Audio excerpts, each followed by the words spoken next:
Hello everyone, welcome to Let's Learn Together program.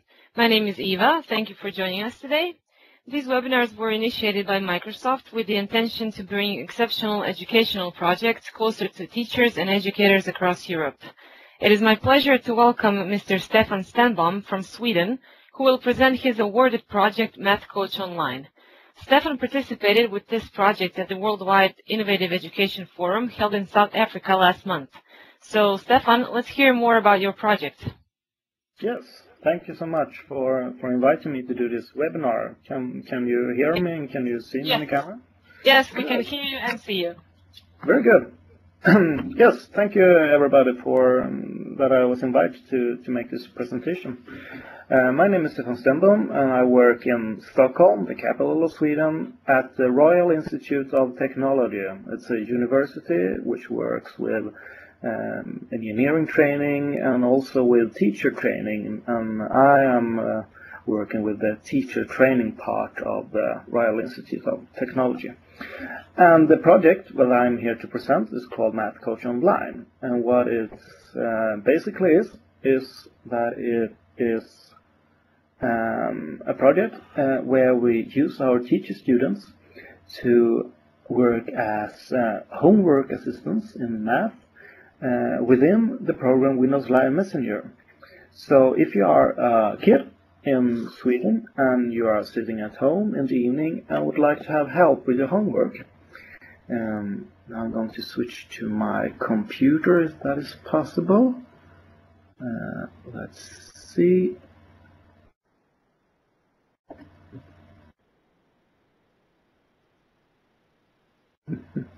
So now you see my desktop, right?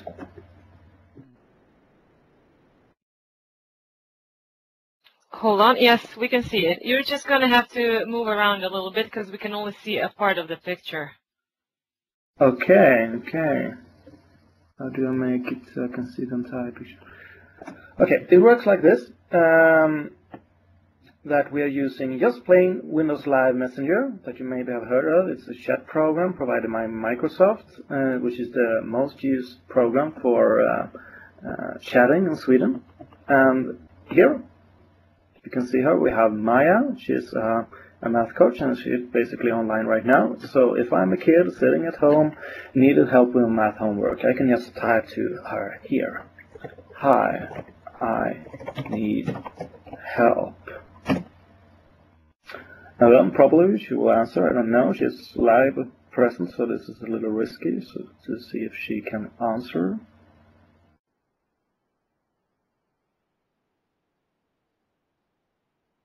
I think she's writing something right now. Maybe to see if she will answer. Hello, she says.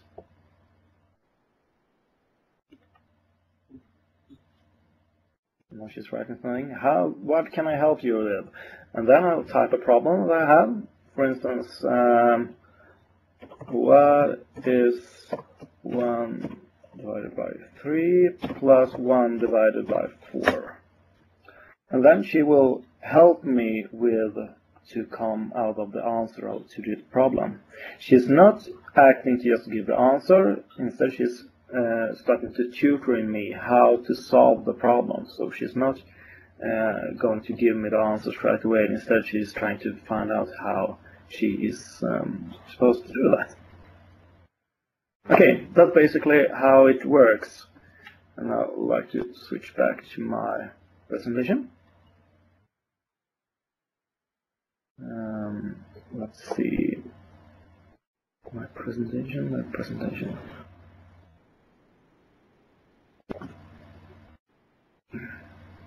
Okay, I think I'm back at my presentation now. That's right? Yeah, we can see it. Good. So now you see a map of Sweden. And this is basically a quite large program because we are running it at present for a total amount of 120,000 pupils.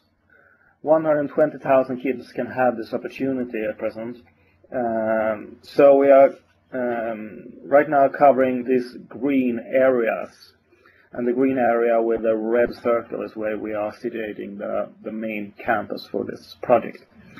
And we are now planning to start at the blue dots, as you can see on the map, and we are planning to start there in 2011. So what it basically is, it's homework assistance for pupil in math via Windows Live Messenger from teacher students. And the part that we are using only teacher students, I think that's one of the most interesting parts of it. Here are a type of logotypes. The one over at the head is the Royal Institute of Technology, where I'm working, and we have Stockholm City, which is involved in the project, and these are two other municipalities involved in the project. We are collaborating with Microsoft, since we're using Windows Live Messenger, and we're also collaborating with this institute which work with teacher training. And the teacher training part, I think it's one of the most interesting parts. Here are some of my math coaches. To be able to become a math coach in this project, you need to be a student at a student training university. So you need to be studying to become a math teacher.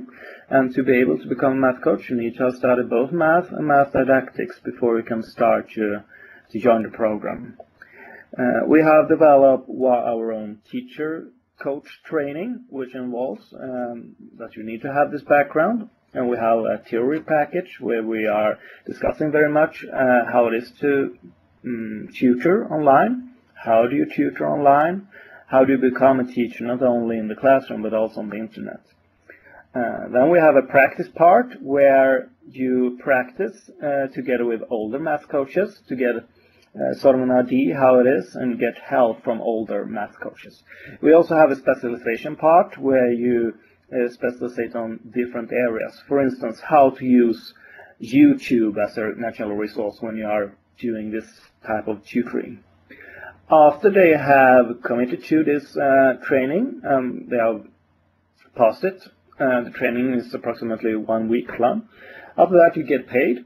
You get as much paid as you do if you're working as a teacher but not have committed teacher training. So if you are working as a young teacher, you get a small amount of money for doing this, for participating in this project. We started approximately 1.5 years ago in April 2009. And this graph shows how many calls that we have had per day throughout the entire project. So you can see here when we started there were not so many calls, but then it started up here, and in December 2009 we have approximately 22 calls per day, and you can see here how it has been developed. And now we are talking now the end of November, but the November numbers are not to be presented yet. But the October numbers says that we at present have 60 calls every day to our math coaches.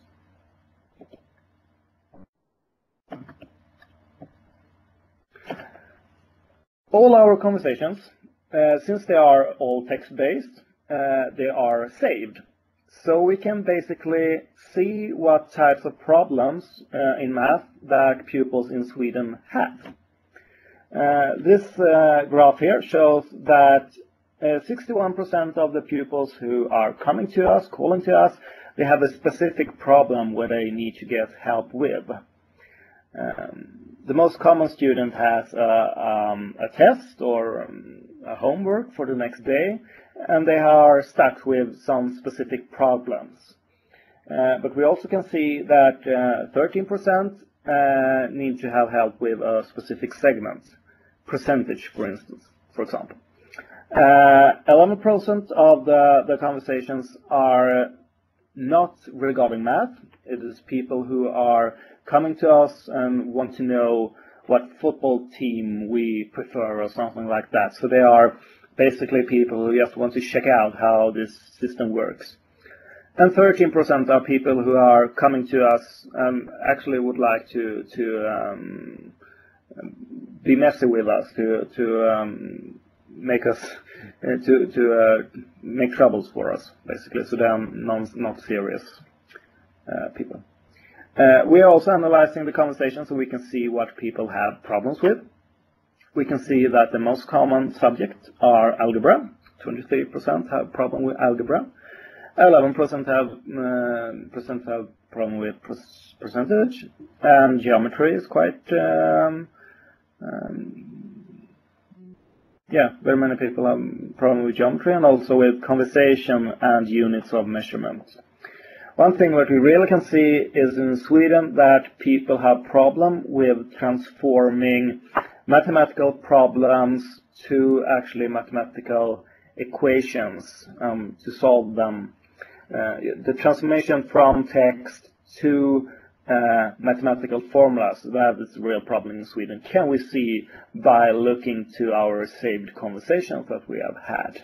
We can also see that many pupils have problem with percentage. We can see that most people they develop methods to solve different type of percentage instead of learning what percentage really is. We can see something more. Since all our conversations are saved, we can see how long they are. And actually, the mean conversation for us is 28 minutes. And that's a very long time. We think that it is because people are not doing just the homework when they are doing this. Instead, they are also listening to some music and maybe speaking to some friends. So maybe that's why the conversations are so long. But still, it's quite interesting that we can have such long conversations. And we can also do that by having our math coaches to not have one single conversations at a time. Instead, our math coaches are performing simultaneously up to 3, 4, 5 conversations at the same time. So that's how we make it work economically as well. Yeah. One thing that I also would like to add is that we have a quite interesting way here that our pupils, when they're using Windows Live Messenger, they can be whoever they want. They can be anonymous. So this, for instance, here is a typical pupil of mine. This is in Swedish, but I can translate it. It's like the coolest guy ever. Is in love with Maria. And his email address is coolestguy97@hotmail.com. And if you see his profile picture, it looks very much like Leo Messi in Barcelona. I can say that at present Lady Gaga is a very commonly used profile picture. So what we have here is also that our pupils can be anonymous. And that is really interesting. Do we think that when they are anonymous, they can ask whatever questions they have? They don't need to, maybe in the classroom, they are afraid of asking different types of questions because they are afraid to show that they have problems. But here they can get help without having to tell who they are. So, if I now switch back to the actual conversation, you can see here that Maya, while we were having the presentation, has started to help me. It says here, all right, here you have to make your denominators the same. That you can too if you multiply the first fraction with the second fraction's denominator and vice versa, like this. And now she started to write with hand ink, and that is one of the really good features in Windows Live Messenger, which we very often use, is that you can write by hand. And we are providing our math coaches with their own tablet PC, which is a PC where you can write directly on the screen using a special pen like this one. And by doing that, it's much more simple to show mathematical equations and fractions and slopes and stuff like that. So that is a feature that we really use a lot.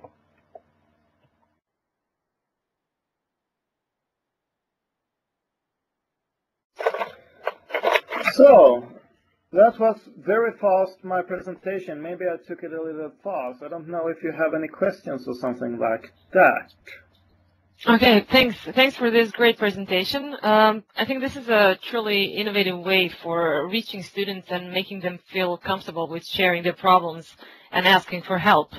So let's see if the participants have any questions. If there's anything you would like to know about this project, about Mathcoach Online, this is the time to ask. You can ask questions orally by turning on your microphone or by using the questions and answers tool. So just type in the question, I will read it, and Stefan will answer. In the meanwhile, how did you come up with this idea? Actually, the first idea is from basically to get help with each other with homework using a chat program. That's commonly known in all over the world. I think that kids tend to use internet and chat programs to discuss their homework. And what the thing that we come out to do is that we wanted to transform our teacher training so that teachers could be able to work as teachers, not only in the classroom, but on Facebook or on Windows Messenger or on whatever platform. So that's basically the idea that made it so we wanted to develop this. So to transform the teacher training and this homework assistance has really worked out great even for the pupil. So that's the basic idea how we found out with it. Right, and it's although kids ask for help on forums and chats, that way they usually don't know who they're getting help from. But this time they know that they're getting help from experts in math, right? Yes. So they know that the help is right and that they're going to get the right answers. As I understood, your teacher students, they actually don't give specific answers to the students, to the pupils' questions. They just tutor them to get to the right answer. Yeah. Yeah. And how many student teachers work on this project? At present, it's 30, 40 students at present, but we are constantly adding new municipalities, new areas to cover. So we are constantly adding new teacher students to the program. Okay, and do they volunteer, or they get a grade for that, or do they get paid? In the beginning, they volunteer. They volunteer to participate, and they need to work through this training principle that I was showing before, and then when they are finished the training, then they get paid. They get paid not as much as a regular teacher get paid, but they get a payment for doing this training. Yeah. Okay, so my next logical question is who finances this project? Yeah, the most finance are actually the state, the municipalities. They pay for the service, but we also have some companies that has gone in to pay for a certain area in Sweden. For instance, we have in Borlänge, it's in a little bit north in Sweden. There we have a large company called Stora Enso, which is paying for us to give a homework assistant in Borlänge, because they believe that if they can give homework assistance, more people will pass the math coaches, the math courses, and by doing that, they hope that more people will study at university and then finally come back to work at this company. Mm-hmm, mm-hmm. And do you plan to maybe not you, but maybe the state or Stockholm or whoever to expand this kind of tutoring to other subjects?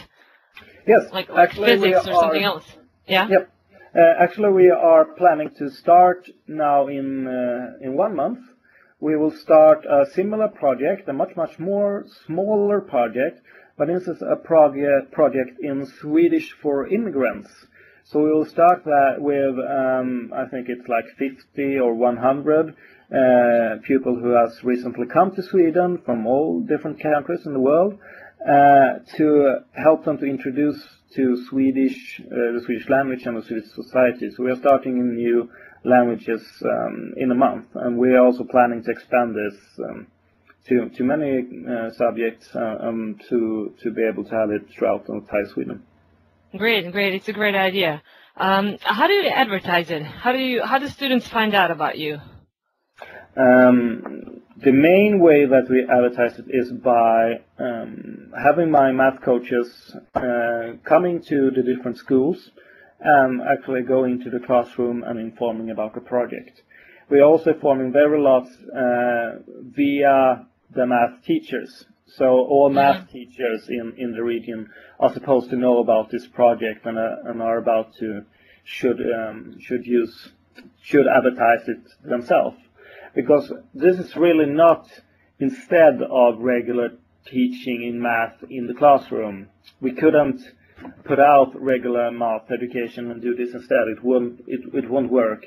This is more like a complementary for pupils sitting at home, and maybe they can't get help from their parents or from any brother or sister or something like that. And when you are stuck sitting at home, you have a math teacher in your computer. That's the basic idea. So the regular math teachers actually support this. They don't feel that they are not doing a good job at work in the class, so that their students have to go and search for help in other places. They don't feel like that, right? They support it, the idea. Yeah, of course there are a few teachers, math teachers who do not support the program, as it always is. Whatever project you're starting, there are people who not liked it, but I think more than 95% really like this project and things that is doing a lot of good. Great. So it's good for the pupils, and it's also good for your student teachers. Yeah. Sure. Yeah. How old are the typical pupils that are asking for help? Do you measure that also?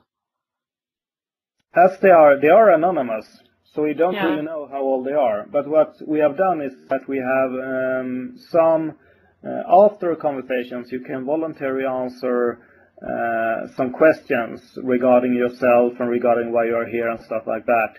And what we can see is that it's mainly used by people who are 15, 16, 17, and 18 years old. That's mainly who are using it. Yeah. Okay, so if an institution in another country, let's say a university, would like to start doing something similar, what would you recommend? How to start? I would recommend to start quite small. When we started this project, we had like 1,000 pupils in 2 or 3 different schools in Sweden. So we started very small, and then we developed this program, this education program, which I will be glad to give away and to help people in different countries who want to start with it. I would gladly help them out if they wanted to start in other countries. And then basically just go. Okay. Okay. Well, I think if we don't have any more questions, I think we have come to an end of another successful webinar. I would like to thank everyone for participating. Watch out for our next webinar. You will receive an invitation into your inbox. If you have any comments or ideas, feel free to write us. You can see the email address on the screen. Again, thank you, Stefan. This was a wonderful presentation. It's a wonderful idea, and I really hope that some of the participants that are here today maybe have the ability to start something similar in their countries, and that this will motivate them to do something as you did in Sweden. So thank you again, and thanks to everyone for joining us today. I hope to see you soon again. So have a nice day, and goodbye. Bye. Thank you. Bye.